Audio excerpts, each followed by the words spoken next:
Is it moose? It's moose. Half the shirt is sheer, and the other half is polka dot ruching. I want to say I don't know what that is, but it sounds a hot mess. ruching is almost like ruffles, but it's not separated layers. It's just like sewed up layers. Fashion cast. It's awful. I mean, maybe it'd be a cute shirt on a girl, but moose ain't a girl. But not a 300-pound bald headed black dude. Mm-mm. That was not a cute shirt at all. All right, here we go. Oh wait, hold In on. Let oh me let me get on because I'm eating popcorn and I'm sure it's very obnoxious. Hold on. no, sounds good though. It's Don't die, Tony Oh no. Schiavone. That's why I had to get on silent. Okay. Did you hear that? Something to wrestle with, G, when he almost died. Yeah. Uh, all right, here we go. On hot spots. Yeah, for real. In three, two, one.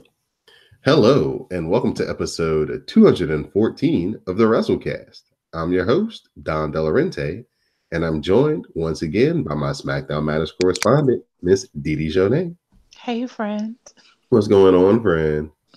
Just try not to die by popcorn. Oh no, please don't. We need you. Oh, I'm here. Okay, thank you. You got some water, or you got some beer or something nearby? I have lemon. No, it's tea with whiskey in it. Oh, okay, all right. Are It's you good. ready? It's calming on the throat. Are you ready for the snow? What's no? You haven't heard? You guys might get some snow. What's We're gonna no? get some snow in North Carolina, Well, something on Sunday. y'all keep it. I don't have time. Okay, it Cause get you see, in the the thing is, holiday spirit. we don't get snow days. And then they finally just started giving us the week between Christmas and New Year's, which means they definitely not giving us no snow days. So no, I don't want no snow. All right, so you better do your anti-snow dance then. I'll do it. And once again, we're joined by the WrassleCast broadcast journalist, Magnum Prime. What's going on, Greg? But I must say I will need some of that whiskey as well if the snow hits my area, which there's a good chance it might. And my ass will be at home on a Monday. Chilling with his feet up, waiting for Monday Night Raw. Yes, sir. Well, I'm glad both of you guys can join me this week once again here on the WrassleCast. The WrassleCast can be found on the CSPN. You can find the CSPN on the web at www.cspn.us. So this week's news is unfortunately some very, very sad news as we have two deaths in the wrestling world this week. The first one would be the Dynamite Kid, Tom Billington. He passed away at age 60. Most notable for his years with Davey Boy Smith. They made up the British Bulldogs. Before that, though, he changed the game of wrestling with Tiger Mask as they went all around the world, putting on their great matches from the Tokyo Dome to Madison Square Garden in the early 80s. Just, bringing the cruiserweight style, the light heavyweight style, as it was called back then, to the forefront. Personally, I wasn't a big fan of the WWF back in the day as a kid, but I really liked the British Bulldogs because of the Dynamite Kid. Everything he did was intense. It looked like it hurt. He was small, but he was strong. I just really loved the Dynamite Kid. So it was really, shocking when I looked at my Twitter feed and it was like Dynamite Kid passed away. I'm like, wow. G, any memories of Dynamite Kid growing up, watching British Bulldogs, or maybe even some stuff before that? As a kid, it was with the Bulldogs. That's how I primarily remembered him. But um, coming into teenage years and adulthood, you go back and you see some of the stuff that he did with Tiger Mask. He was like the human version of the Tasmanian devil. I mean, he was just everywhere. You could do a bit of anything, and the guy was fearless. His body kind of paid for it. in the end, but he was a hell of a performer. Yeah, he got injured doing a simple, just leaping over a guy when Bob Orton dropped down, to do the step over when they crisscrossed the ropes, and he herniated 2 discs in his back, and that basically ended his WWF run. They gave up the titles to the Hart Foundation, and he was out of the company after that. So big loss for the WWF. He'll definitely, I know, touched a lot of kids, because if you grew up in the 80s, the British Bulldogs were a really big thing. And the For other sure. death was Larry the Axe Hennig.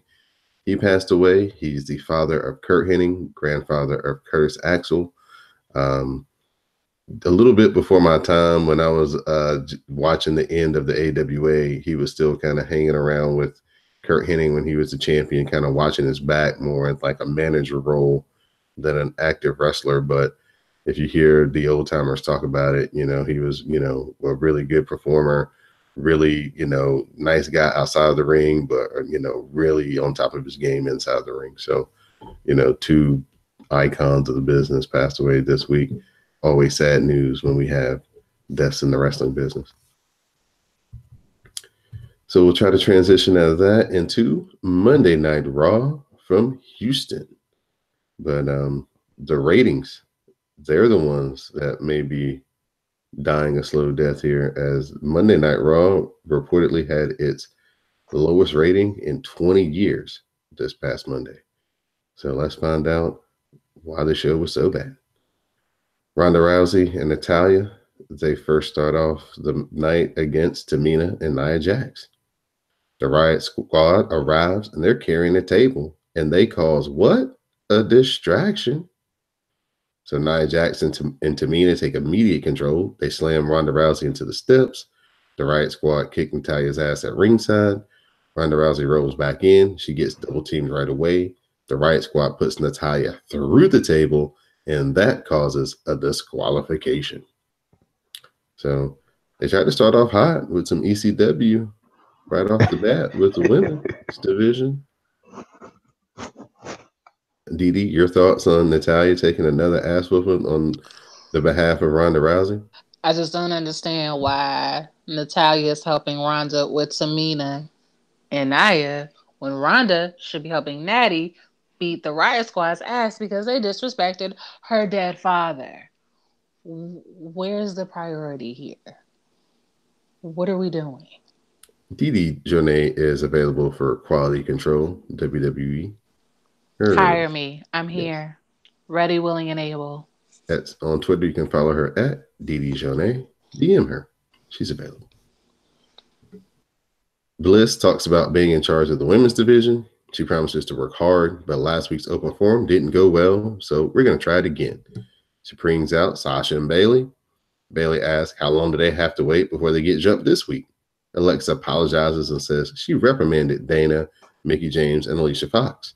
The first question is about Sasha Banks using Bayley. Sasha says Bayley wasn't supposed to find out that she's going to stab her in the back. Right, Graves? Banks says that they will be tag team partners for life. Then they are asked who they like to face, and they say Trish and Lita at WrestleMania. They're asked about superpowers they'd like to have, and Bayley says that she'd like to make Alexa Bliss disappear. The next question is what changes they would bring to the women's division in 2019, and Bayley says that they want to be the first women's tag team champions. Dana, Mickie James, and Alicia Fox do arrive. Alexa Bliss reprimands them, and then she books Mickie James and Alicia Fox versus Bayley and Sasha Banks. So Dee Jonay, we finally gotten here. They finally acknowledged the women's tag team title division. What are your thoughts? I need titles before I trust them, but that's just me being doubtful. If it's right, then I'm very happy. And hopefully shenanigan won't happen and like, I don't know, Alexa and Mickie James will be the first tag champs in the women's division because that would just be annoying. It can only be for me 2 teams, Sasha Banks and Bayley, Mm-hmm. or Asuka and Naomi. They gotta have the babyface champions to be the first ones. Those are correct, but when does the WWE do the correct thing? This is true. Not often would be the answer. There So you go. I understand why you're skeptical about this situation being played out the correct way. Mm-hmm. We get to our match: Sasha Banks and Bailey versus Mickey James and Alicia Fox. Sasha locks on the bank statement, but Mickey James makes the save. Sasha fights her off, but Mickey fires back with a head kick and she covers up for a 2 count. Bailey takes out Alicia Fox and Dana. Bailey then tags in. We get the backstabber into the Bailey to belly, and Sasha Banks and Bailey get the win. Alexa Bliss walks backstage and Ronda arrives to yell at her. Bliss sent the Riot Squad home and will deal with them next week. Ronda wants revenge on Tamina and Nia Jax and will find a tag team partner to do so later in the night. Baron Corbin, he meets with Bobby Roode and Chad Gable. They want a rematch with AOP for the titles. Corbin says that they can have a shot if Bobby Roode beats Drake Maverick tonight. Gable and the AOP are banned from ringside. So DD's fave, the Lucha House Party, all three of them are going up against Scott Dawson. They double team Dawson. They take out Dash at ringside as Kalisto hits a dive. We get a high cross by Lince Dorado. Graham and Elite tags in and hits a senton after Kalisto, Salida del Sol, and the Lucha House Party. You get the win. Okay, let's take a pause and just have a moment of remembrance for what used to be the Revival and their greatness. Oh man, it's pretty rough. It's super rough. Did you see there was a tweet earlier from the Revival from the Young Bucks that was like, hey, one day we're gonna be wrestling the Revival and it's gonna make like a lot of money. And then they quoted the tweet with like a time clock, like a clock, like, yeah, it's time. Yeah. So if what we talked about last week comes into fruition and the Revival's contract is up, hey, things could be shaking and motivating because Cody and the Young Bucks will be looking for talent if the new promotion is really true. So Corbin is out. He's to run this segment. Corbin says that he will be the permanent GM when Braun Strowman has to forfeit at TLC. He gives puts himself over, and then he says he had some help along the way to achieve all these special things with one special person. So tonight is Drew McIntyre Appreciation Night. We get a video package. Drew McIntyre arrives. Corbin thanks McIntyre for his work and support. Corbin has a gift for him, and it's a special medal. You took out Kurt Angle, so you are now Raw's gold medalist of excellence. McIntyre says that he was just doing what no one else was strong enough to accomplish. When he arrived, guys were playing video games, had no fire, and were retweeting fan compliments. He wanted to make Raw in his own image, and he did. Balor likes to think of himself as the voice of the fans, but he's a boy in a man's world. Dolph Ziggler arrives. Ziggler says they had an alliance, and he brought McIntyre to Raw. Ziggler didn't see himself in the video package and was apparently not invited. McIntyre says he wasn't invited because he didn't meet the height requirement. McIntyre says he was the brains, muscle, and talent. The relationship doesn't work for him anymore, and Ziggler's role was to get McIntyre here, and he succeeded for once. McIntyre dismisses Ziggler, noting that he made Ziggler relevant for the first time in 10 years. Ziggler attacks, hits a zigzag, and bails. Then Baron Corbin books Drew McIntyre versus Dolph Ziggler. So how come we couldn't wait and make this like the main event for next week's Raw? Like build it up. Like Dolph Ziggler attack, he get the hell out the building because he know Corbin and McIntyre are going to try to do something shady. And then next week, Baron Corbin just makes the match. Wouldn't that be intrigue? Wouldn't that be cool? But instead, we take a commercial break and we get Drew McIntyre versus Dolph Ziggler. Ziggler jumps McIntyre and then he hits a high cross from the apron and follows with some ground and pound. McIntyre cuts that off with a headbutt, and he crosses Ziggler on the barricade, and he rolls him back in, but Finn Balor attacks Drew McIntyre. Drew McIntyre beats the count, hits a super kick, and Dolph Ziggler pins Drew McIntyre. So that's Drew's first loss. And What a waste. yeah, Absolute exactly. waste of a moment. Right. They could have built it up and made it huge. They could have made that a pay-per-view match. But no. So Drew, he's walking around backstage. He's pissed. Dolph was never his friend, and now he's his enemy. He basically promises to kill Dolph and says that Finn Balor is a marked man. Dee, it's time. Mm. It's time to walk with Elias because he's here. He's been searching around for Lashley so he can wrap a guitar around his head. He knows Lashley is afraid, but before he can play his tune, Leo and Lashley interrupt. Leo says Lashley will dominate Elias at TLC and praises how great Lashley is, and Lashley poses. Elias gets pissed and charges Bobby Lashley. Lashley cuts him off, but Elias slams Lashley into the LED board and chases Leo and Lashley away. Yay. Finn Balor then tosses Leo Rush back onto the stage, and Elias gives him the El Kabong to stand tall. Dee, I'd like to have your commentary about this little piece of business here. Oh, it was amazing. And I will say props to the videographers and the cameramen because it seemed like Leo Rush just kind of like jumped in front of Elias right before he got hit. And it was just like, why are you there? Like, why would you come back? And then you see that it's all Finn's fault. And it's just, oh, this is good stuff. Hey, they're trying to do something with Finn this week. I mean, it took long enough, but you know, beggars can't be choosers. This is true. Jinder Mahal, he wants to take out Finn Balor for Baron Corbin tonight. Corbin then meets with Slater and Rhino. He says that he crunched the numbers and one of them has to go. He says one can quit and save the other. Slater says he has kids and he can't quit. Corbin then books a match between them and the loser is fired. Bobby Roode versus Drake Maverick, which turns eventually into Roode and Gable versus the AOP in Drake Maverick because Roode is kicking the shit out of Drake Maverick, and then we see the AOP beating down Chad Gable.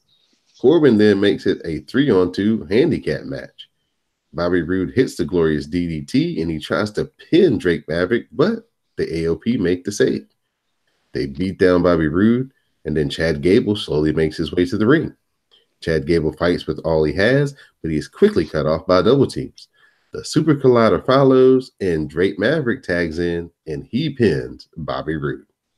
Mm. So, Dee, Mm-hmm. you have to get yoked up by the neck and put on the apron and pee in your pants on a pay-per-view. Then you have to follow that up the next night on Raw and have everybody make pee jokes and have the crowd chant AOPP. Yes. Mm-hmm. Then the next week you come back and you take a man's robe Mm-hmm. and you take it in the bathroom and you pee on it. Yes. And then the next week following that, you get beat up by the dude whose robe you took for 5 minutes. And then your boys come and help you. And then you actually get to pin that dude. I don't know that it's worth it. Yeah, you read my mind. I don't know that's the deal that I would have struck, but I'm not him. Maybe he was on 12-5 Live, right? He is the general manager. Yes, he is. Yeah, maybe he was just like, it's just too small. Like I need big potatoes. Like I can't stay here. I need to be upperly mobile. And he took any opportunity. I would have suggested wait for a better storyline, but maybe he's into water play or something. I don't know. Gross. So we get some random dudes wearing Riot Squad masks, and they are accompanying Dean Ambrose to the ring as they're all wearing gas masks. Dean tries to do his best Big Van Vader impersonation and tries to do the promo with the mask on. He eventually takes it off and Mm. he starts to run down the city of Houston and the fans as diseased. He takes off the mask and says that he was viciously attacked by Seth Rollins. He riled Rollins up, noting that Rollins is needy. Rollins always has to have control and have things be his way. Rollins and the fans are weak and needy. The Shield used to be something to be proud of, but Seth and Roman wanted to be role models. They chant for Roman, and Ambrose says, "Life sucks, and you don't get what you want." They changed, they sold out, but Ambrose has never changed and still has his integrity. He made the mistake of trusting people, but no longer. He's now WWE's moral compass, and at TLC, he will make Rollins lose control of everything, including the IC title. That will fall safely into Ambrose's hands, and that's when Rollins arrives. He comes out from the back, behind the stage or whatever, behind the guys surrounding the ring, looking for him to come down the ramp. He takes out the Riot Squad guys and he dumps Ambrose to the floor. He takes out. They brawl out into the crowd. Ambrose finally uses the gas mask to cut off Seth Rollins, and he beats him down at ringside. Ambrose hits Dirty Deeds on the floor, and he stands tall. The Riot Squad guys put Rollins back in the ring. Ambrose hits another Dirty Deeds. And then they leave the ring. Seth Rollins is all beat down. So they go back up to the announce table. And again, Corey Graves keeps asking Renee questions. She has no answers and gets kind of pissed that they keep invading her privacy every week. So, did you like the Bane impersonation here? Were you feeling that, Dee Dee? Personally, I love the mask, but all that shit he was talking, none of that really made sense to me. Like he went from we were a band of brothers, but then they sold out trying to kiss the fans' ass. But I'm the one with the moral compass. What are you talking about? Is your moral compass pointing south? Like what do you mean? Like the logic of it all is lost on me. And it's like really you just sound mad that they still have their hairlines and you don't. Oh, He's That's all trying to I got make out up of it. for it with the beard, though. I mean, it's a good beard, but we gotta the head matters more than the beard. You have to rectify one. Like let it go or just don't. But like this half-ass, I'ma grow it and brush it forward so that you don't see that it's past my ears. That don't work just because you have a full beard. Like my eyes still work. I still see your double arches. What we doing? G, as far as this feud and leading up to this match at TLC, how do you feel they're pulling this off so far? uh, it's going as well as it be expected. I mean, the shenanigans from Monday that didn't really do anything for me. I thought it looked goofy with the mask, but I mean, it was something that had been building for months, even though with the turnover at the top with the title. But I think this is as good as it's gonna get. All right. So Tamina and Nia Jax, they are informed that Ember Moon will be teaming with Ronda Rousey tonight. Nia Jax intimidates Charlie, and they plan to take out Ronda and Ember. Nia says that she will rearrange Ember's face just like she did with Becky and will torture Ronda ahead of getting her championship back. And then she screamed into the mic really loud. She screamed mine and almost broke everybody's eardrums. Wasn't good. Heath Slater versus Rhino. Rhino attacks at the bell and works over Slater. Rhino is in control until Slater sidesteps him and hits a neck breaker for the win. Corbin claps for Slater keeping his job and then makes him a referee. How rude. Finn Balor versus Jinder Mahal. The Scenes get involved and cut off the double snub. Apollo Crews arrives and takes them out. Mahal attacks Apollo, and then Finn Balor hits a huge tope on Jinder Mahal. Back in, we get the John Woo into the double stomp, and Jinder Mahal is done. It was all good for Finn Balor until Drew McIntyre attacks. and leaves him laying backstage. Keep your head on a swivel. He was got too Nothing. comfortable, didn't he? Like nothing changed. He has told you he is a Scottish psychopath. Keep your head oscillating at all times. It's time for the main event as Ronda Rousey and Ember Moon take on Tamina and Nia Jax. It breaks down. We get a takedown by Ronda Rousey. We get the eclipse by Ember Moon. Ronda puts the armbar on Tamina and she taps out. And Ronda Rousey and Ember Moon are your winners. That armbar look whack, yeah. Yeah, it didn't look like she was really cranking on it like she normally does. Yeah. Okay. As long as it ain't just me. There was a some John Cena space in between there, and so she'll probably tighten that up next time. I'm pretty sure she didn't want to injure Tamina because we know Tamina does get injured a lot. So, Oh, Yeah. you giving her a lot. You giving her a whole lot. but I I would mean, just say she ain't used to putting it on somebody that's that size. oh yeah, okay, we can say that too. But as long as she doesn't hurt Tamina, then it's all good. Because Alexa Bliss is on the sidelines because Ronda Rousey hurt her for real. Yeah. Yeah. Thankfully, she's not going to be like out of wrestling for good, like they were fearing like a month ago. That's crazy. Yeah, I know. But that's what happens when you get concussions back to back, real close together. Mm. They're being real cautious with people. So again, on the scale of 0 to 5, Miss Didi Janae, what would you like to rate? 0.13. The 1-3 being Elias hitting Leo Rush with the guitar.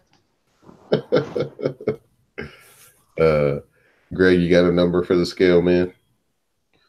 It's broken. I go -1. Yeah, this is like a 1. It was slightly better than that dud of a show they gave us last week, but not by much. Not by much.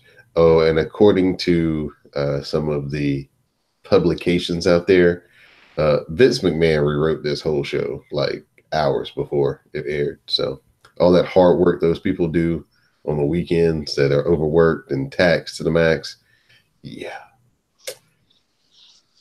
Mm. So who knows what we could have got, but this is what we did get. I wonder how he feels to know that if he really did rewrite it, he is responsible for the worst show in 2 decades. Like, Oh, he blamed that on somebody else. mm. Like, why'd you let me do that, pal? Yeah, so that was the Monday Night Raw report. It's not getting any better, folks. So they've really hit a real rough patch on Raw since the Crown Jewel. So It's a sign that they never should have gone there. probably, They're cursed. yeah, for sure. So Miss Didi Jonet, I'll turn it over to you for our SmackDown Matters report. Okay. This week's SmackDown is in Austin, Texas. Paige comes to the ring, or she's in the ring for the women's TLC match contract signing. They have surrounded the ring with tables, ladders, and chairs. She brings out the women. Becky's championship is hanging above the ring. Charlotte comes out first, then Asuka, then Becky, I believe. I don't remember. All I know is Becky comes out last, walking like the man that she is. Becky notes that Paige said they're making history, so it must be a Tuesday. Anytime the man is in the ring, she makes history, and she promises to beat both Asuka and Charlotte Flair at TLC. Charlotte says she has picked up the ball that Becky dropped. The fans boo her. Flair says it took one kendo stick for her to beat down Ronda, and it also took only one punch to injure Becky. The fans boo her again. Asuka's like, cut all this bullshit you talking about. She said Lynch already beat Charlotte, but Becky has never beaten Asuka. She said Becky picked wrong back when she picked Charlotte to fight Ronda because she could have beaten Ronda. And Charlotte's like, girl, let's get this straight. I been beat you. I'm the one who ended your streak. And Lynch says they can't beat Ronda, and neither one of them can beat her, so it doesn't even matter. Excuse me. She signs the contract and she leaves. Mm. So then Asuka and Charlotte sign the contract, and then she challenges. Asuka does challenge Flair to a match, but Mandy Rose and Sonya Deville interrupt. Mandy points out that Charlotte lost that Survivor Series because even though she did beat the brakes off old girl, that's a DQ, which means you don't actually win the match. You just win in the hearts of fans. Sonya says that Asuka winning the Battle Royal was a fluke. Not really. They both get the wet treatment. Paige is like, I don't want to hear y'all talking no more. How about we just have a tag match? Charlotte Asuka versus Mandy and Sonya. That'll be after the commercial break, most likely. Back in Shane's office, Miz approaches him and wonders why Daniel Bryan is his guest tonight. Miz is upset and feels that Shane's not holding up to his end of the team. Shane is like, use your skills and get answers from the new Daniel Bryan. So there's the match. Asuka's in control. She works the arm.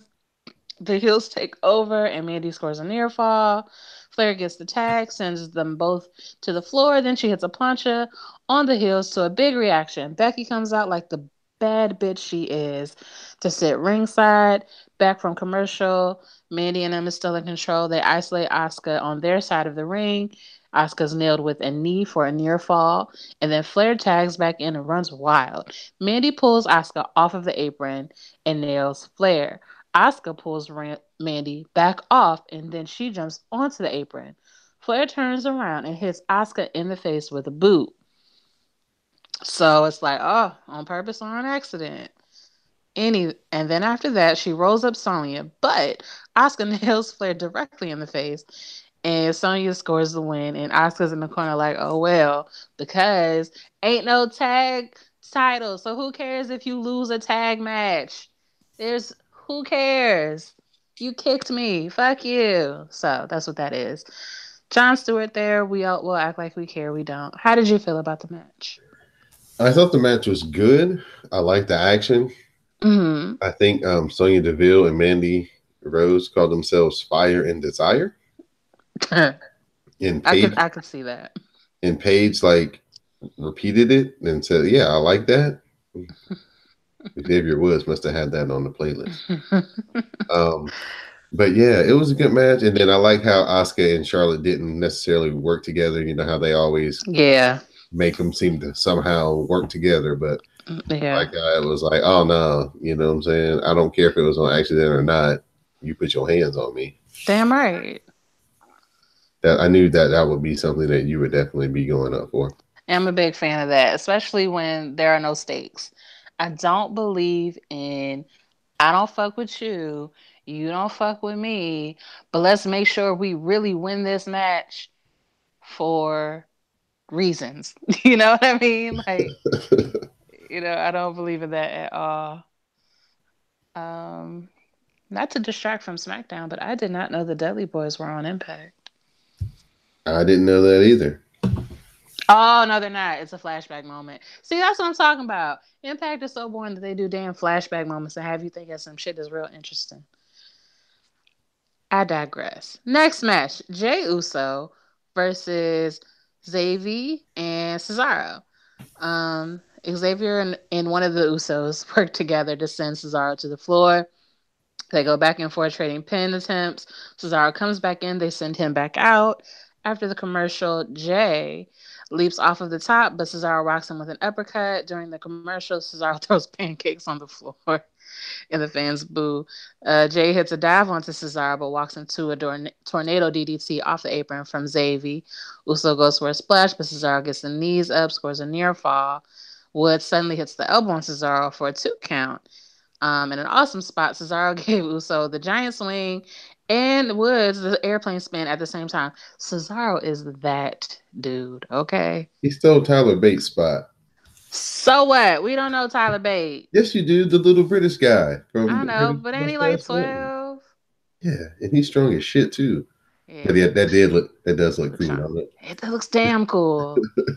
Damn cool. He did good stuff. So Cesaro gets Xavier in the sharpshooter, but the Uso rocks him with a super kick. Woods rolls him up for a near fall. Then Cesaro sends Xavier to the floor. The Uso hits another super kick, and this time he gets the win. Great match, good match. How do we think? What do we feel? Oh, that was good. That was real good. Xavier Woods and Jay Uso, man, they were showing out. They don't Yeah, get a lot of shine individually, but yeah, they was doing it. yeah. And Especially then Jay, because I feel like out of the Usos, Jimmy's usually like the one. right. So it's nice that he gets some shine. And I know that Xavier is your favorite when he does get a chance to wrestle. Absolutely, he's my favorite. Absolutely, he's my favorite.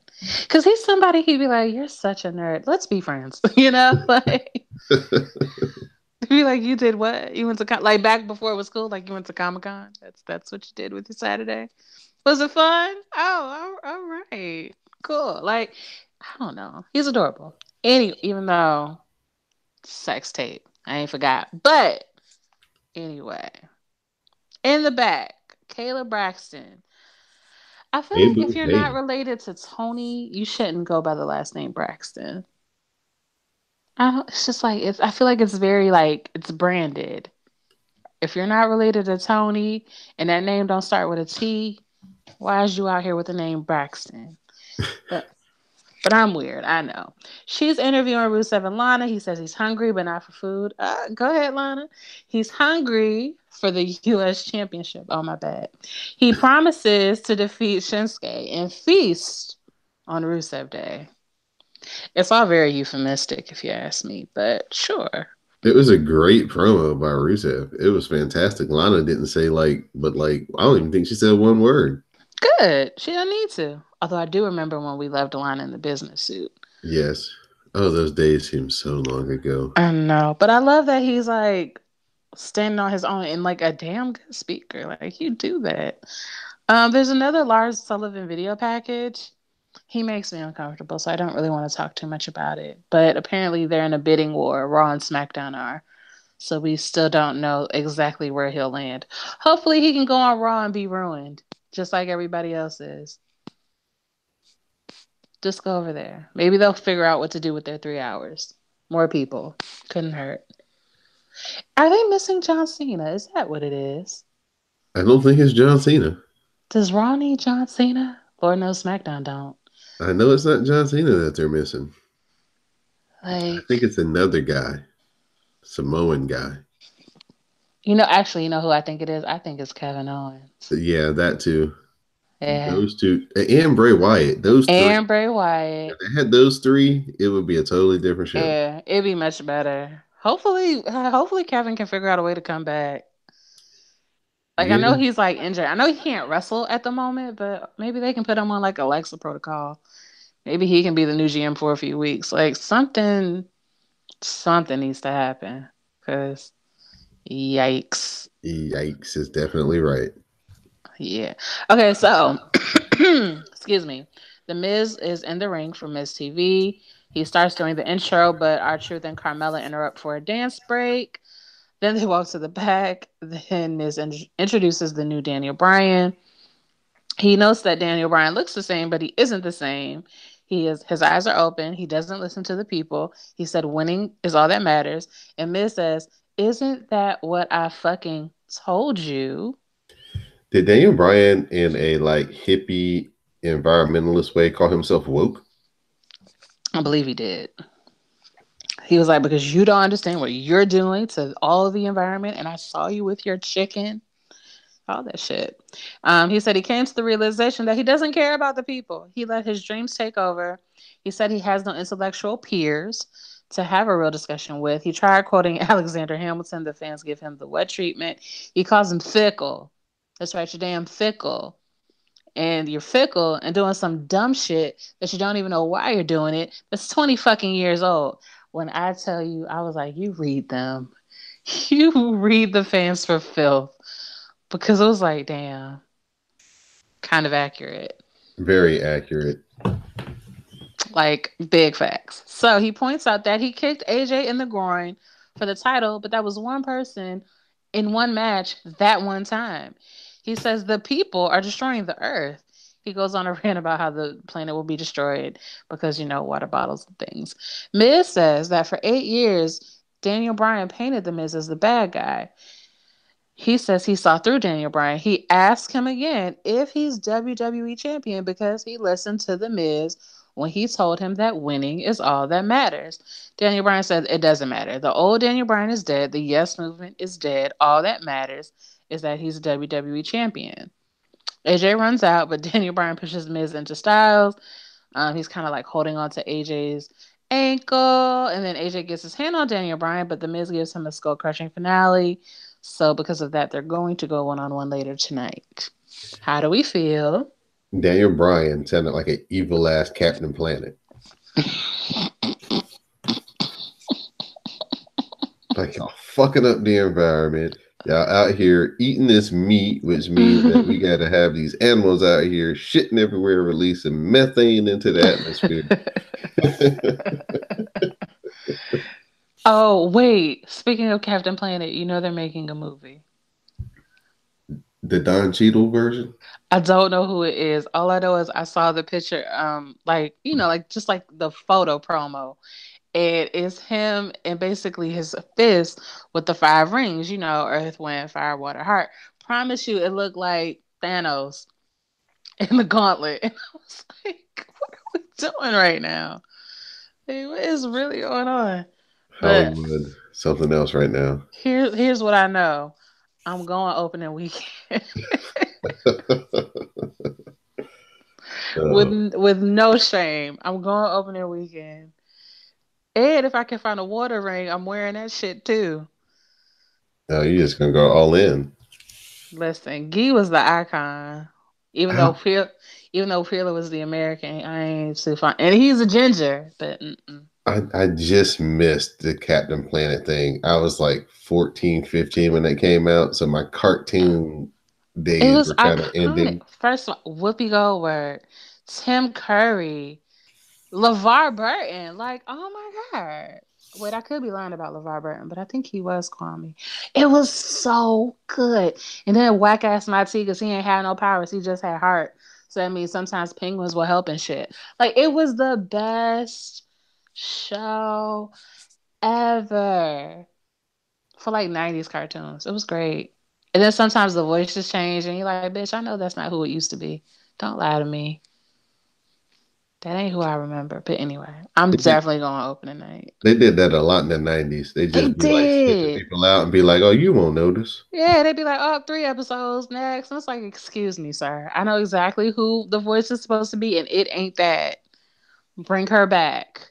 Bring him back. That's who I want. Dark skin Aunt Viv, light skin Aunt Viv, they won't notice. I want you to know that I still find that to be some of the most disrespectful. Like, they at least doing Destiny's Child replaced them girls. They tried to find girls that look like the original girls. They made Farrah get little red hair. They made sure Michelle had the same little haircut as Latoya. They wasn't just like, oh, here. Any girls will do. Fresh Prince was like, it's a girl. There ain't nobody care. Like, it's a woman, ain't it? What's the difference? It's like, she... It is like, I guess it doesn't make sense to kill off Aunt Viv because she's the one who's like related to Will. So you can't be like, oh yeah, she died in childbirth. I got remarried. And it's like, well, why are you still at your house? That's not your nephew by blood. So it's like, I guess you couldn't. But you could have found another dark skinned actress. That's not cool. Anyway, I guess it doesn't matter at this point. But dark skinned Aunt Viv is always the GOAT. Next, Randy Orton fought Jeff Hardy. I don't care about it. You want to know why I don't care? Because Jeff won. I mean, Jeff lost. All Lives won. Distraction provided by Samoa Joe at the bar. So he's Yeah. definitely, literally helping us this week on our distraction drinking finish game. Big fan of that.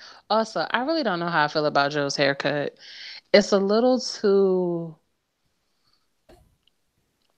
In my head, I feel like Samoa Joe's too good to go to like the hair shop and be like, give me a mohawk. Like, give me a slow cut on the side. Like, I don't feel like he'll do that. I feel like he'll like cut that shit off. Like, cut it off, leave a couple inches on the top. Like, anything past that is like, you really going and getting styles out here? like you picking photos off the board. Like, give me a number 7. Like, are you serious? Like, it's just, Oh, don't sit right with me. Oh no. But yeah, so because of the distraction, Joe helps Randy win. Next, AJ versus The Miz. Daniel Bryan is walking backstage, and the Braxton, who's not related to Tony, tells him that everybody thought he left. He says everything he does is with purpose. He's not leaving. He's actually going to commentary. So he's there watching the match. Styles is in control. Miz takes over with a jawbreaker. On commentary, Byron Saxton, such a brat. He asked Daniel Bryan what his daughter Birdie would think about his actions. Birdie is like not even 2 years old, so she doesn't think anything about his actions. Just putting that out there. He snaps and says he hopes his daughter kicks 1,000 guys in the groin, and she hopes she kicks Braxton in the groin too. I laughed. He asked for it.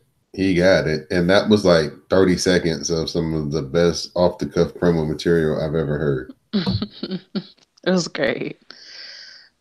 It's just like, and I guess that means Byron did his job because you're supposed to set him up so that they can knock him out. And that's what happened. So the Miz hits a neck breaker for a near fall. He charges at AJ but gets a boot to the face. He goes for the phenomenal forearm, but Miz nails him with a boot.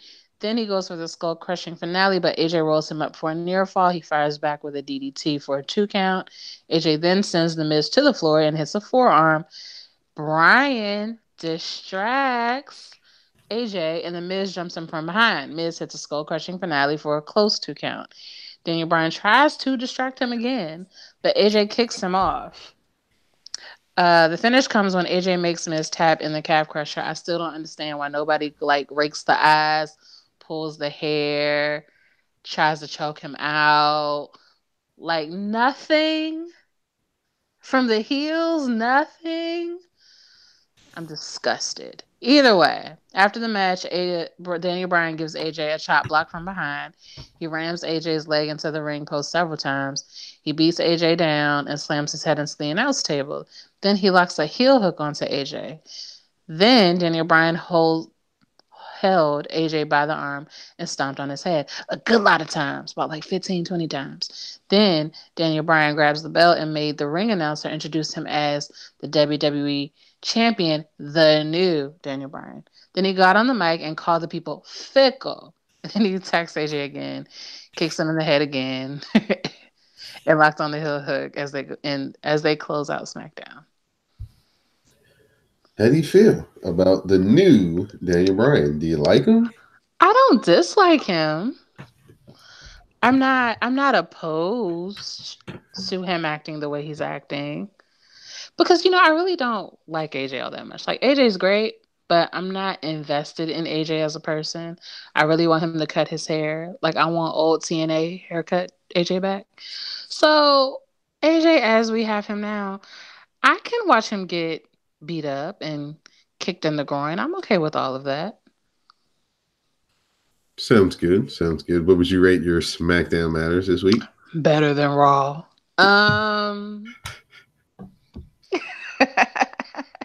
That's petty, I know. I don't know. I feel like 4 is giving it a little bit too much. Maybe like a high 3. Okay. 3.85, 3.75, somewhere around there. 3.75 is good. Yeah. All right. Yeah, I agree with you. I was gonna say like 3.5 out of 5. Mm-hmm.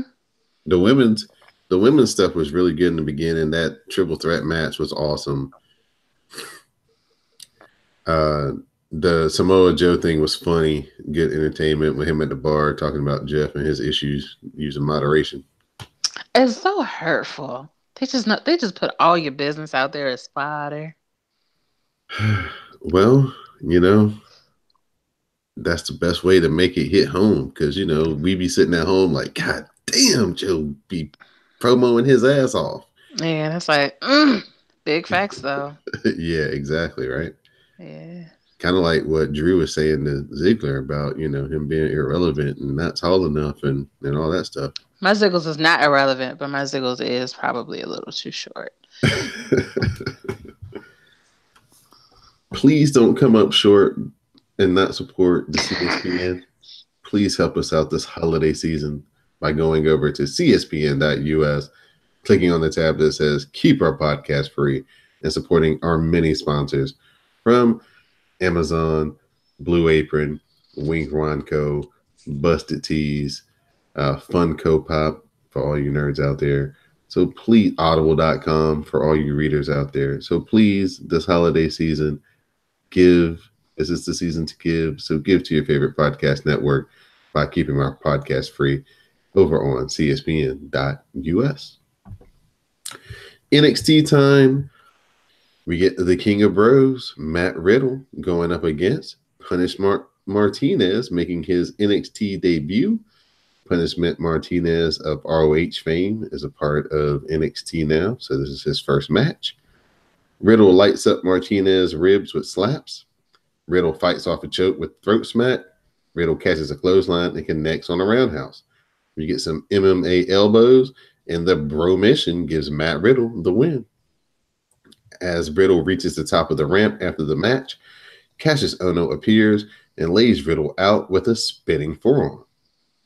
Now, as you guys remember, at the latest takeover, Matt Riddle beat Cassius Ohno in like 6 seconds in an impromptu match. So this was Cassius Ohno getting some revenge on that. So their story continues. We get a Ricochet vignette. Following the vignette, we see an interview with Ricochet outside earlier today. He says he came to NXT to be more than a highlight reel. He came to win. The title proves that he has done that, and next week he will defend the North American title, and he's going to talk to William Regal about who his opponent will be.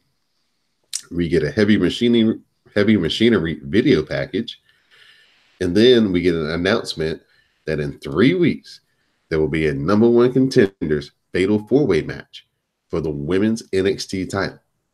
Bianca Belair is the only one who has qualified so far, and we get clips of Bianca's win over Deonna Purrazzo at a house show to qualify. So, yeah, this is going to be fun.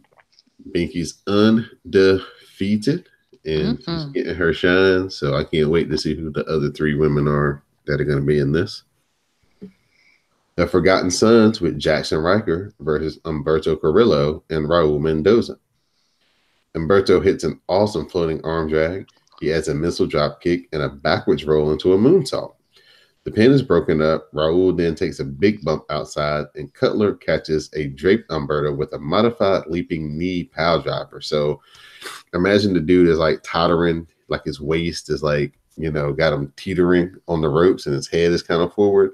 And the dude just dropped the knee drop like right on his head and like power drove him into the mat. It's pretty nasty looking. That like they actually could have pinned him with that move. But then they did a tandem reverse DDT diving knee stomp, and it gives the Forgotten Sons the win. Okay, so in the other tag team, the guys who lost, there was like a clear Shawn Michaels, Marty Jannetty thing going on.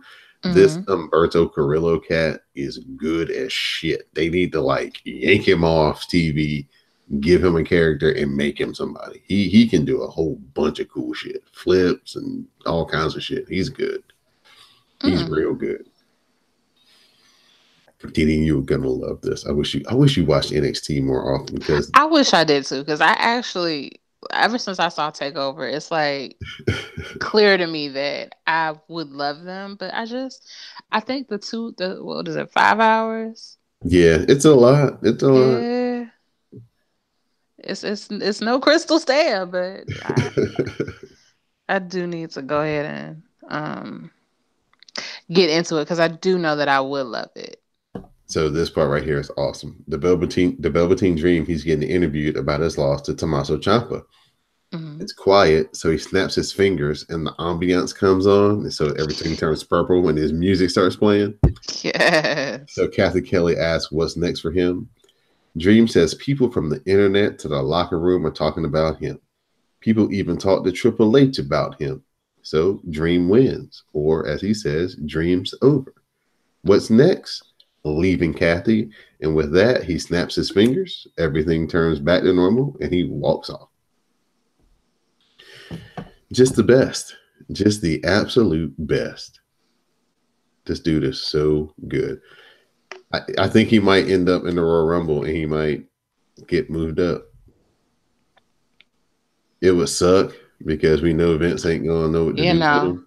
I would keep But him right at NXT because they don't know what to do with him. Like hell no. maybe they could put him on SmackDown and they would do him right. I don't trust Vince at all. Hell I would no. let him cook right in NXT for at least another year. Like he don't need to move up. Yeah, let him be Mm-mm. the champion and get that experience of being the champion. And yeah, Yeah. yeah. I'm with you on that, Didi. Backstage, the Undisputed Era, they talk about being excited for next week when Bobby Fish faces EC3. Bobby Fish holds the chair he used on EC3 as he warns EC3 about swimming with sharks. Roderick Strong brags about entering the War Raiders in War Games. They call the Mighty the Weekly. And when Heavy Machinery's 6-month unbeaten streak is mentioned, Bobby Fish says, "So am I." And what's funny about that is he's been hurt for the last 6 months. Mm. So that's why it makes that real funny and snide. Uh, Dakota Kai versus Shayna Baszler with Jasmine Duke and Machina Saphir at ringside. This was definitely a DD Jonay match right here. Because you know you like Dakota because she just be like, I don't like that chick. Yep. Shayna hits a suplex. Dakota lands some kicks while holding Shayna's hand. Dakota stomps on her head, but Shayna rolls through her next move and slaps on the Karafuda clutch. Dakota has no choice but to tap. The horsewomen then jump Dakota Kai after the bell. Dakota tries her best, but her effort is futile. Io Shirai runs out to make the save. Io cartwheels away from everyone and knows a drop kick to send Duke and Saphir packing. Shayna eats an uppercut and Dakota goes for the big running boot, but Shayna is pulled as safety. Mm. Yeah, this triple threat, this 6-woman tag team match is gonna be so fire. Mm-hmm. Oh, it's gonna be real fire. And I don't even know if those other two girls can wrestle. That's just because Io Shirai, Dakota Kai, and Kairi Sane are gonna kick some ass. Yeah. I would hope that they haven't rushed it and she can wrestle, but even if she can't, you know, Yeah. I'm comfortable calling them all MMA bitches. They don't need to have a name if they don't earn it. Like I be the main one. You can't wrestle. Yes. Because you best believe I was up in Brooklyn loud. And I was late too. Loud as hell. um, he's got a new name. He's going by Donovan Dijakovic, but it's Donovan Dijak from ROH. We get one of his vignettes. So they're Why getting would he ready. choose that name? They gotta have something different. You know how that Why goes. would the Djakovic be different? Oh, because that's his real name. Probably. Oh, yeah. That sucks. The That name champ. is stupid. The champ, Tommaso Ciampa, he makes his way out to the ring. He cuts a promo bashing the fans for still not accepting him as the NXT champion. He points out to individual fans and Mauro Ranallo for not believing in him. He says his reign will go down as the best in history. All his bragging is interrupted by Aleister Black. Aleister says that he absolved Johnny Gargano of his sins, which were created by Ciampa. He will now absolve Ciampa because he's evoking his rematch clause for the NXT title, and he's doing it at TakeOver Phoenix. Then here comes Johnny Gargano. He tells Aleister Black to pump the brakes. And while they argue, Ciampa just steps out of the ring and just stands on the apron. Gargano says their feud is over when he says it's over. Mm. Ciampa says he loves when Johnny Wrestling is left behind and Johnny Badass comes out instead. Ciampa knows that Johnny won't let something go when he's fixated on it, and he's fixated on Aleister Black now. Ciampa feels Aleister and Johnny should have been in a steel cage at War Games. In his opinion, they should finish it in the cage. Johnny wants the match, and Black tells him that Johnny Wrestling is dead. He showed him mercy at War Games and will fight him anywhere, even in a parking lot. Johnny tells him that didn't work out so well for him the last time. He goes for the black mass, but Johnny dodges and heads back up the ramp. Aleister Black then turns his attention to Tommaso Ciampa, and he hits him with the black mass, and that's how we end this week's NXT. Oh, this was some good manipulation by Tommaso Ciampa. Ooh, this was good. This was heel life supreme right here. Because he went from Aleister Black being like, "Hey, son, I'm about to get in a match with you for your title," to yeah, we about to have this steel cage match between Aleister Black and Johnny Gargano. That shit is gonna be fine. So good pivot by Ciampa. I don't know who they're going to give him to wrestle at this event, but maybe it might be. I don't know. There's really, I would say maybe a rematch with Velveteen Dream, but I don't think they're going to do that. So it'll be interesting to see who they set up Ciampa to have his title match with. But yeah, that was a good way to close out the show. Nice main event talking angle for NXT this week. So, Didi, do you have anything extra for me this week? Any this week in wrestling or anything else to talk about besides like Moose's awful shirt from TNA? It was terrible. It was half sheer, and I mean up and down. So bisect the pecs straight down. Left hand side fully sheer. Right hand side almost like ruffled in blue polka dot. Horrendous. Um, I don't have nothing special. I don't have this week in wrestling, unless I can look it up real quick. But I will say that Melissa Santos got engaged to her baby daddy.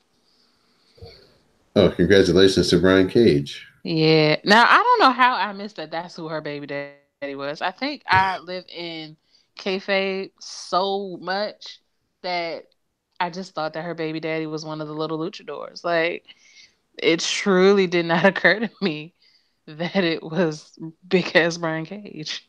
Yeah, apparently she likes to climb mountains. Look, I'm not mad.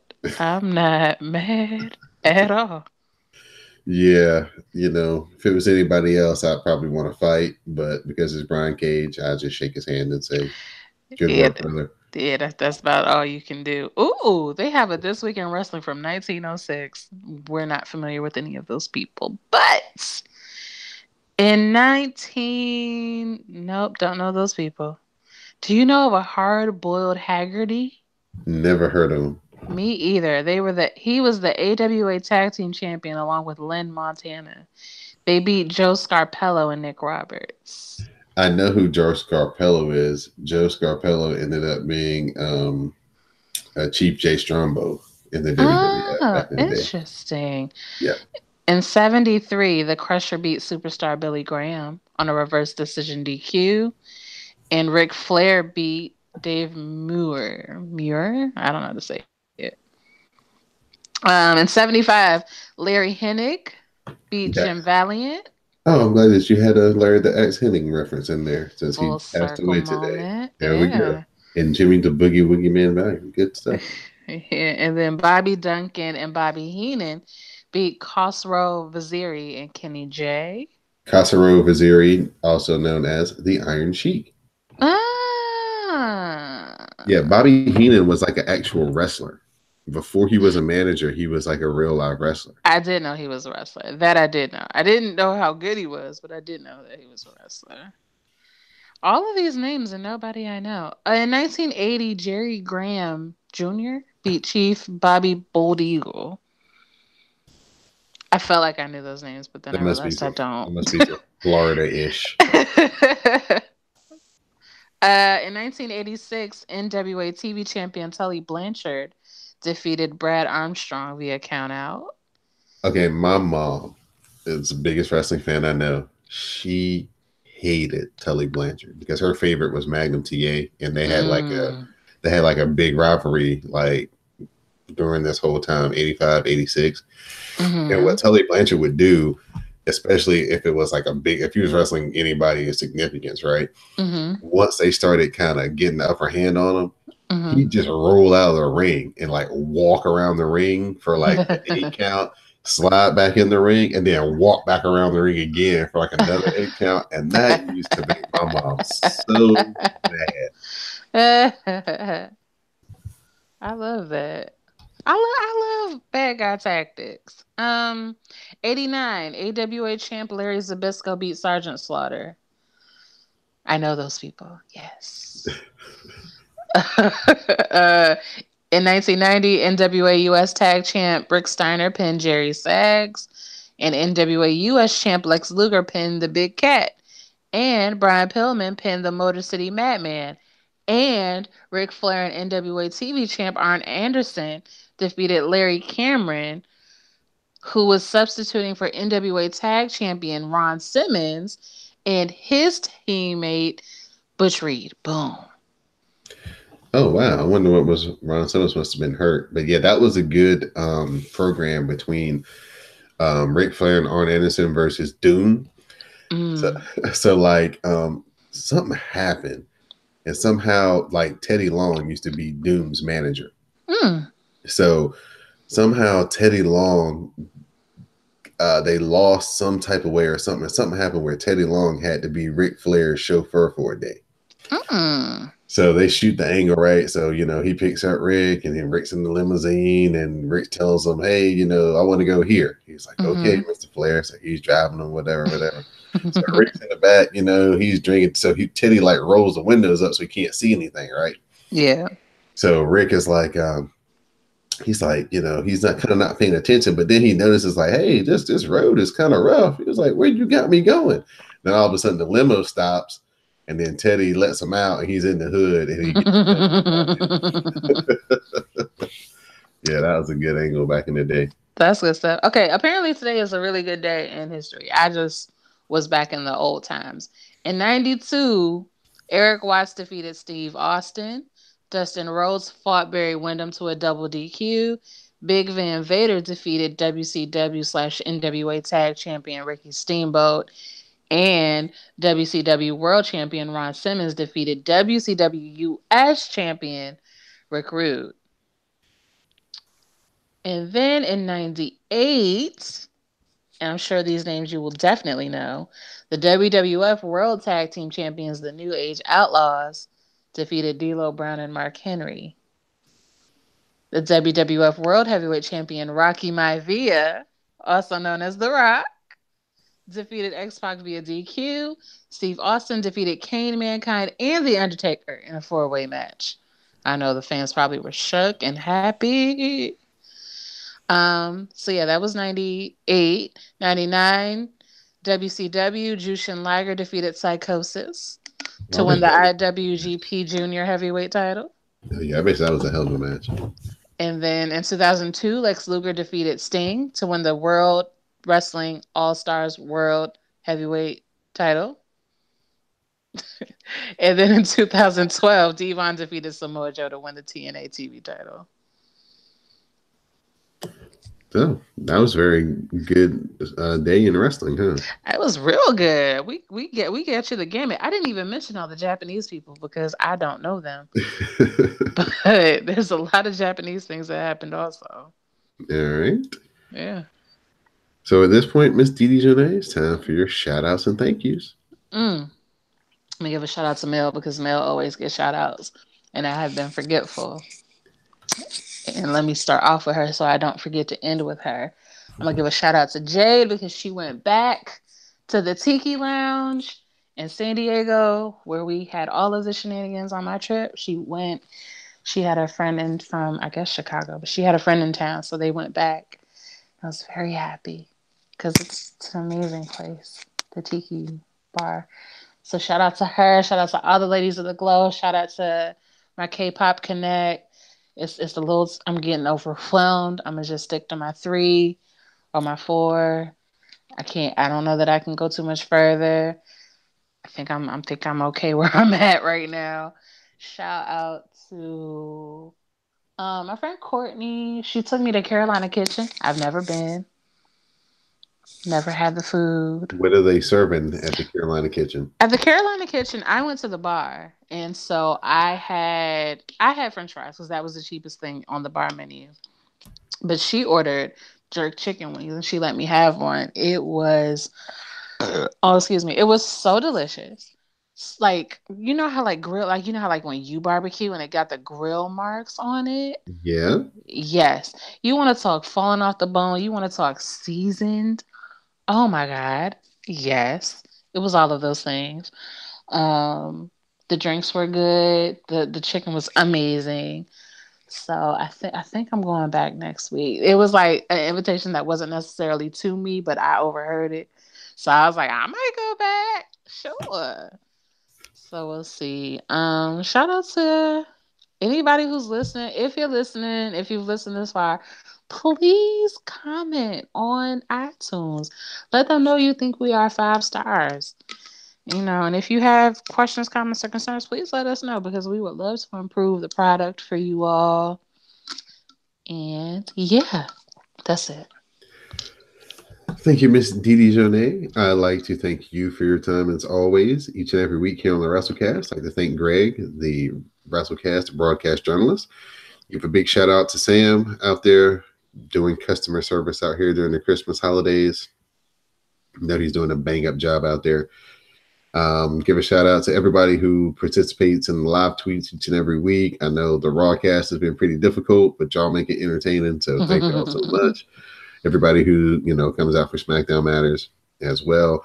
Thanks to the Glow, all the Wrestle Bays, everybody who listens to each and every broadcast that we do here on CSPN. Thank you. All the podcast hosts as well. Thank them. Head over to the patreon.com/CSPN Media. There's a new dark matchup where you can hear Dee Dee talk in great detail about her trip to Germany and how she could have went across all of Europe and nobody would have checked her ticket and she just needed her passport. I'm still mad about it. So there's a lot of extra content up over there on the Patreon page. So please subscribe. And that's another way to help support the CSPN. All my New Japan fans, on Sunday, it's the finals of the World Tag League. This is the last big event before the Wrestle Kingdom Tokyo Dome show on January the 4th. The major singles match is going to be Kota Ibushi going up against Hiroshi Goto for the Never Openweight title. So that should be a lot of fun. Plus the finals of the Never Openweight. The finals of the World Tag League. That should be a lot of fun. So again, if you're watching New Japan this weekend, please use the hashtag Caster Strong Style to in the live tweet, and we'll definitely interact with you. Ms. Anwar will be having a new podcast coming out on that World Tag League and previewing the Wrestle Kingdom card. So be on the lookout for that. And on that note, for my SmackDown Matters correspondent, Miss Didi Jonay, and the WrassleCast broadcast journalist, Magnum Prime, I'm Don Delarente, and this has been episode 214 of the WrassleCast. Please stay tuned for the parting promo. All right, Ski. Hey, we're done early. We're done early. What you doing for the weekend? I have to work on Saturday. No. And Sunday. Yeah, I got work drama. It's so funny Oh, because you got work drama? I don't actually care about it, but it's like my boss went out of town. Right. And we have a monthly meeting on the calendar with our boss's boss and her boss. Right. But we have not met since September. Okay. Because they keep canceling the meeting. But the meeting is on the calendar. It's always on the calendar. It's the first Wednesday of every month. That's when the meeting is. So it's Tuesday and we're up there and our boss's boss goes, okay, so we're going to meet tomorrow. Cool. We'll send you an agenda. So me and my coworker, because it's only the three of us, me and my coworker talk about what we want to add on the agenda. We write the agenda, we send it to the boss's boss and the boss's boss's boss. Not a direct supervisor because she's on vacation. So we have the meeting. We're supposed to be going to New Orleans. My supervisor wants us all to do it in-house. And I had said from the beginning, I don't know why we would do that.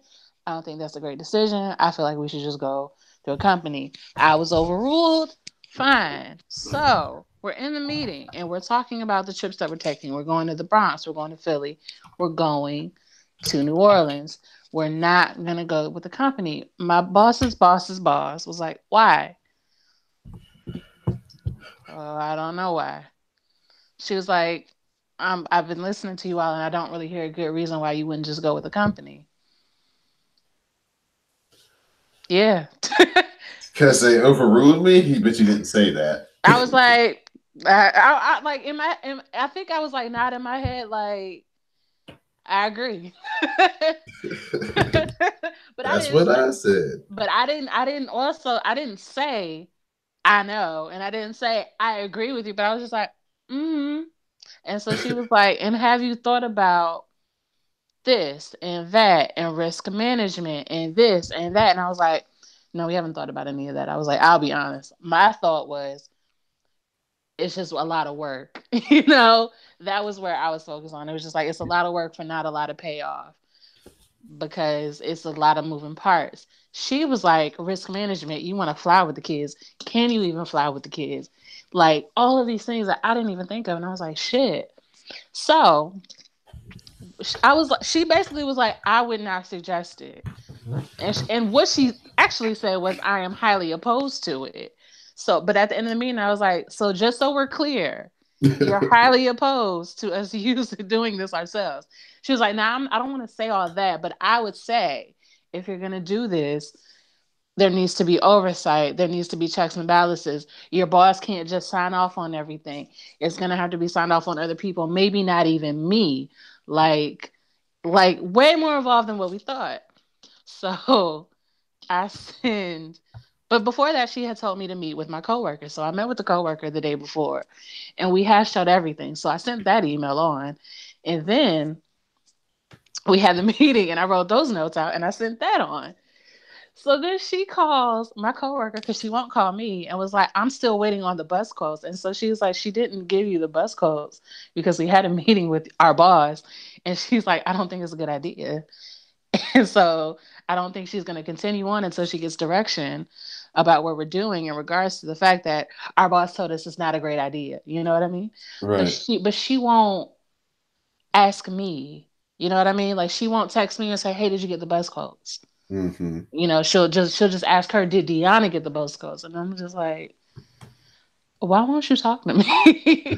Right. Like I don't actually want to talk to you, but it's very awkward having to hear everything through a game of telephone. Right. Like, why won't you just talk to me? So I was like, I don't know if she thinks I'm a bully. Although she said that we bully her. I don't bully her. I just tell her when I think things are stupid.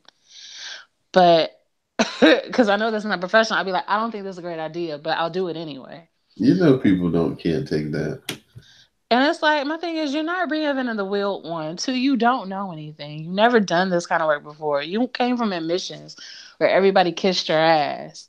Like she told me, she's used to interns like kissing her ass and giving her seven options of everything and her just picking what she wants. I was like, you do know that I'm older than you and I'm not a goddamn intern, right? Like I'm not gonna be that way. Like I can give you what you want if you know what you want. I was like, if you know what you want and you can tell me what you want, I can provide it for you. If you Right. don't know what you want, I can collaborate with you. But I can't kiss your ass and run around trying to figure out what's in your mind when you haven't given me direction because that's what your old interns used to do. Like that's just not realistic. That's not how we operate on these parts. It's not real. And I'm just like, you have found the best thing you're ever gonna find. You are a young black woman supervising young black women whose supervisors are older black women. It ain't ever gonna get this easy for you. Yeah, you better stay where you at. Like this is great. But you sitting up here acting like a fucking mediocre white bitch. And I'm like, listen, she is like, I told you what she did. She was mad about the fridge, so she put a damn sign on the door that said clean out the fridge every Friday. So I took the sign off. Cause why are you writing a sign with three people in the office? So I Why can't said, we can't just communicate that why can't you amongst just each talk other? to me? I was like, why can't you just say that? I was like, I think she did say something about who took the sign down. I was like, I did. I was like, you put the sign up? She was like, yeah. I was like, why you wouldn't just tell us? I was like, it's only three of us. I was like, I took the sign down because now I know you want us to clean the fridge out every Friday. So we don't need a reminder. She was like, well, sometimes the kids use the fridge. I was like, the kids don't use the fridge ever. I was like, Yeah, it's she just, is. She it's just, is acting like one of those pale ales, isn't she? Yes, she is. And I'm just like, you are too black for this. like like nobody's hurting you, nobody's assaulting you. You can tell me what you want. If I disagree with you, I can disagree and still do it anyway. You know what I Right. mean? Like if you tell me I don't care that risk management hasn't signed off on it, I still want bus quotes, I'll go get you a little bus quotes. But I'm not gonna just like I'm just not gonna be like, ooh, let me do some more work that I don't think is smart. Like, why would I do that? Right. And then she was like, well, you shouldn't have had a meeting without me knowing about it. It's on the calendar. It's on the calendar every month. Why would I tell you about it? It's on your calendar. And then she was like, I should have known about it beforehand. So like she should have got the agenda. And she was like, and you should have called me in. You're on vacation. Like I don't know how you consider vacation, but don't call me on vacation. Literally don't call me. Like I remember the last time I went on vacation, I was like, you can call me the first day. And after that, you can text me and I'll get to you if I can. But I'm on vacation. I don't want to talk to you. There's nothing that important that can't wait. And my thing is, if you're right, then she lied to my coworker and was like, she talked to risk management. I was like, no, you didn't. Because if you talked to risk management, why wouldn't that have ever come up? Because risk management would have told you some sort of parameters of, okay, you can do it, but you have to use these vendors. Or it has to be signed off by this person. You haven't told us anything of the sort, which means you did not talk to risk management. Right. So it's like you lying about dumb shit. Don't nobody. I don't care. Right. Like go lie to your boss about the fact that you talked to risk management. Whole time her boss is friends with the VP of risk management. So we all know you didn't talk to risk management. So it's like, and Just then listen to your elders, girl.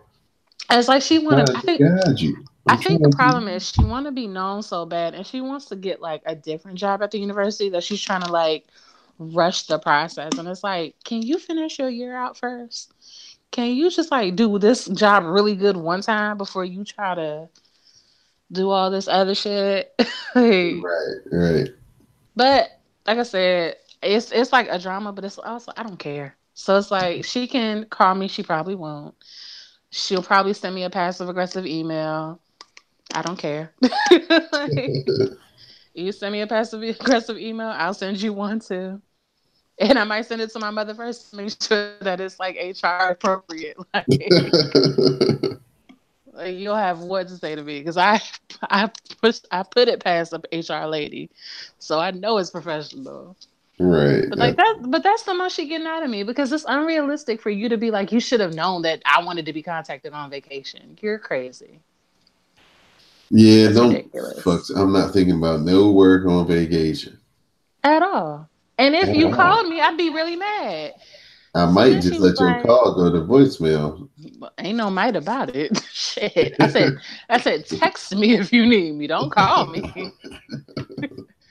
So then it was just like she was like, I expect to be like called in, and so my coworker was like, I haven't met with these people in months, and the last time y'all had a meeting, and I asked you, should I be on the call? You told me no.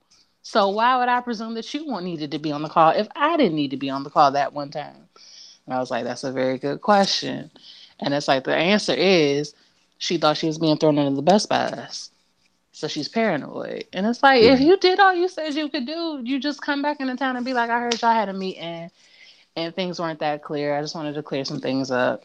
Like, Right. I'm here, and I'm there with it. And it's like, and then it's simple. If you did what you're lying about doing, but you and I both know you ain't done it. So it's awkward.